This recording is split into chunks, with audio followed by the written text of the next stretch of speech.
Thank you, and thank you to the nominees for your willingness to serve. Welcome. Welcome to your family members. And thank you also for meeting with me. I know some I've had the opportunity to meet with, some you've met with my staff. I really appreciate that opportunity. And then for the two of you that I've already talked with on commerce, I'm not going to direct my questions to you because I've already had the opportunity. Let me start with Mr. Ratcliffe. Mr. Ratcliffe, on July 5th, I sent a letter along with 28 of my colleagues requesting information about LGBTQ non-discrimination guidance that apparently had been pulled down from HUD's website. This guidance was arrived in at consultation with direct service providers and is meant to help grantees comply with the law. When Secretary Carson had been asked about this during House and Senate budget hearings, he said that the department, and I quote, was looking at it and determining whether it was effective.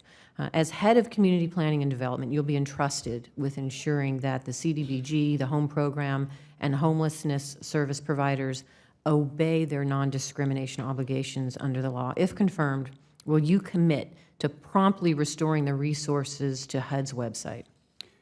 I'm not familiar with the details of that situation, and so if confirmed, I can commit to you that I will look into it and do what I think is right. And can you commit to a timeline that within which you will take a look at that and get an answer back to us? Yes, ma'am. I would look at it within 2 weeks. Thank you very much. I appreciate that. And then Ms. Farias, if confirmed, you will be the Fair Housing Chief at HUD. Do you commit to bringing cases enforcing against LGBTQ discrimination if the evidence demonstrates that there has been a violation of HUD's equal access rules? Yes, I do. Thank you. And then also, HUD conducted the first ever study of discrimination faced by LGBTQ people in the rental market. Will you commit also to continuing this research during your tenure if confirmed? Yes, I do. Thank you very much. I appreciate that. And then let me just follow up with the conversation you had with my colleague, Senator Schatz. I, too, think the Housing First model is very appropriate, so I appreciate your comments and continuing to support it and work through those issues. So thank you very much. Mr. Campbell, I have a few questions for you as well.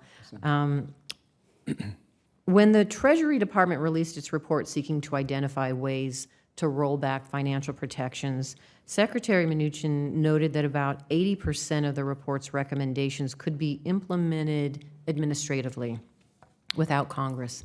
This came as troubling news to some of us who think a much more nuanced approach, narrowly addressing community financial institutions and balancing the need for consumer protection, is more appropriate. As a longtime staffer of the legislative branch, you've made it clear that you respect the rollback of Congress in exercising its will and providing an important counterweight to the executive branch. If confirmed, will you commit to working with Congress in a bipartisan manner when it comes to financial rules, rather than pushing through 80% of its report's recommendations without input from Congress as proposed? Senator, I know my 17 years working up here in this body, the most lasting change that can be made is a bipartisan change through the Senate and through the Congress. I'm aware of some quiet conversations that are bipartisan to try to find a path forward, a bipartisan path forward to readdressing some regulations that we could perhaps find some consensus on.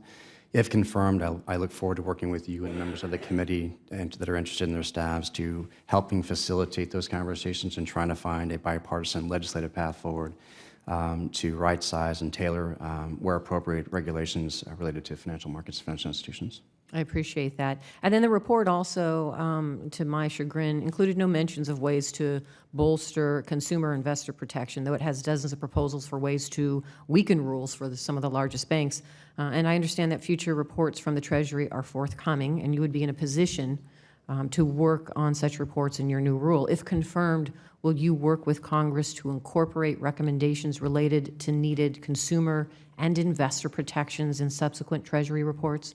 So, Senator, I think that if confirmed, there's no more important job that I would have than the protection of consumers. And absolutely, you have my firm commitment that I will work with you, members of this committee and off this committee, to better understand your priorities and where possible, fold those priorities into the reports that are forthcoming. Thank you. And I notice my time is almost up. Let me just say thank you all again. Incredible resumes, incredible background, and your willingness to serve. I so appreciate it. I also, please excuse me, bouncing back and forth. I have an energy committee going on at the same time. But thank you again, and thank you to your family members for being here as well.